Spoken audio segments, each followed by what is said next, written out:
Hello guys, welcome to my blog. আর আজকেরটা actually blog না, আজকেরটা হচ্ছে আমাদের রুমের রেসিপি, ফুচকার রেসিপি অ্যাকচুয়ালি হবে। তো সেটাই তোমাদেরকে দেখাবো আমরা কীভাবে ফুচকা বানাই। আর আমাদের রাজীব দার তো ফুচকা সবাই খেয়েছো, আজ আমরা নিজেদের ফুচকা বানাবো আর খাবো। আর তোমাদেরকে বলবো কীরকম হয়েছিল, ভালো হয়েছিল কি খারাপ হয়েছিল সেটাও বলবো। আর কীভাবে বানাচ্ছি ওটাও দেখো রুমের মধ্যে। তো একবার দেখাচ্ছি কী কী প্রথম থেকে জোগাড় করতে হয়। তো চলো আগে দেখে না ওটাও। তো ফুচকা বানানোর প্রথম হচ্ছে আমরা যে তেঁতুলটা থাকে, তেঁতুল জল যেটা খাওয়া হয় আর কি, তো তেঁতুলটা ভিজিয়ে দেবো। আর জল কিছুটা পরিমাণ নিয়েছি, কারণ আমরা একজনই খাবে, তো এই জন্যেই। আর তেঁতুলটা তোটা ভিজিয়ে দিচ্ছি। আর দেখো এইটা ভিজিয়ে দিল। আর এইটা তামিলনাড়ুতে এই প্যাকেটের দাম হচ্ছে 50 টাকা। আমার দিকেও দেখো, এই তামিলনাড়ুতে এই প্যাকেটের দাম হচ্ছে 50 টাকা। আর আমাদের এখানে যেটায় 50 টাকায় এত বড় একটা বস্তা ভরে যাবে, সেই 50 টাকা তেঁতুল এইটুকু হচ্ছে এখন তামিলনাড়ুতে। 3টে আলু কাটি নিলাম, আর সঙ্গে 4টে লঙ্কা সিজতে দিচ্ছি। লঙ্কাটা সিজতে দেওয়ার কারণ যে ফুচকার সঙ্গে যে আলুর জাসটা হয় ওইটা অ্যাকচুয়ালি প্রচণ্ড পরিমাণ ভালো লাগে, তখন লঙ্কাটা যদি একটু ঝাল ঝাল হয় আর কি তখন।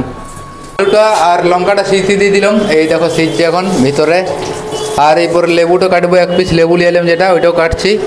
মশলাটা দিচ্ছি। তো দেখো প্রথমে নুন দিয়ে দিলাম 1 চামচ, মানে পরিমাণ মতো। আর এটা কি দিলে? আচ্ছা, এটার নাম জানি না আমি। ধনিয়া গুঁড়া। আর এটা জিরা গুঁড়া, মানে সব কিছু তোমাদের পরিমাণ মতো দিবে, তাছাড়া। আর এটা জানি, এটা লঙ্কা, হলুদ, নুন, এইসব আর কি জিনিসগুলো জানি। আর দুটো 4টে বেশি জিনিস আছে, এগুলো জানিনি। তো কী কী দেওয়া হলো? লঙ্কা, জিরা আর ধনিয়া আর নুন, বাস। ওই দেখো লেবুটা একটু টিপি পরে দিয়ে দিল। আর লঙ্কাটা দিয়ে দিচ্ছি, লঙ্কা কাটা হলে যেগুলা, বাস। এটা এখানে হয়ে গেছে। জলটা একটু ঘাঁটিয়ে দিবে তোমরা। জল দিতে হবে। আচ্ছা, উপর থেকে জল দিতে হবে এটাতে।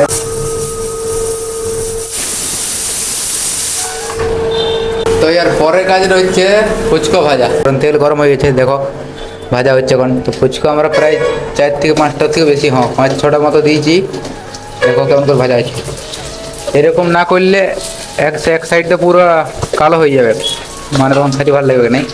আর একটু দিয়ে পরে সঙ্গে সঙ্গে তুলতে হবে। এইটা হচ্ছে ফুচকা ভাজার নিয়ম, আমি জানি নি, এই দেখাচ্ছে। দেখো আরও দিয়ে দিলাম 4-5টা। দেখো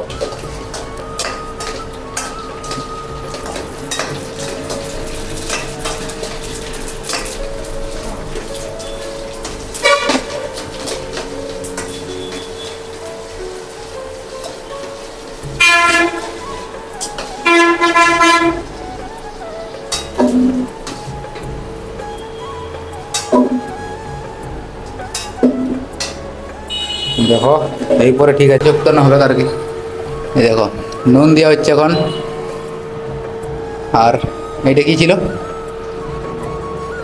জিরা, ধনিয়া দেওয়া হচ্ছে। আর ওইটা জিরা, নুন, ধনিয়া, জিরা আর লঙ্কা, এই 3টে আগেও দেওয়া হয়েছিল। 4টে, হ্যাঁ এই 4টে আগেও দেওয়া হয়েছিল। আর এখন ওইটাই দিলাম। আর ওই যে পেঁয়াজটা কাটা ছিল ওইটাও দেওয়া হয়ে গেছে, দেখো। আর আলুটা সিজানো হয়েছিল ওইটা ছিল হয়ে গেছে। আর লঙ্কাটা সিজানো ছিল ওইটাও দেওয়া হয়েছে।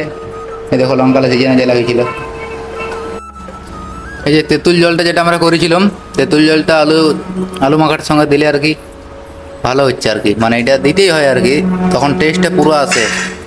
দেখো এখন আলুটা মাখা হচ্ছে। দেখো আমাদের আলুটা মাখা হয়ে গেছে। আর এখানে নামানো আছে তেঁতুলের জলটা। আর এইখানে দেখো দেওয়া আছে আমাদের ফুচকাটা। আর উপর থেকে 2টো পেঁয়াজ ছিড়ানো হলো, মানে 2টি। তো এরপরে আমাদের খাওয়া স্টার্ট হবে। আর খাওয়া দাওয়ার কিছু ভিডিও দেখাবো না তোমাদেরকে, কারণ এইসব জিনিস ভালো লাগে। তো যাই হোক, আজকে ব্লগটা মনে হয় এতটুকুই। আর এখন প্রায় সকাল 5টা বাজে। আর আমি কালকের ভিডিওটা এডিটিং করছিলাম।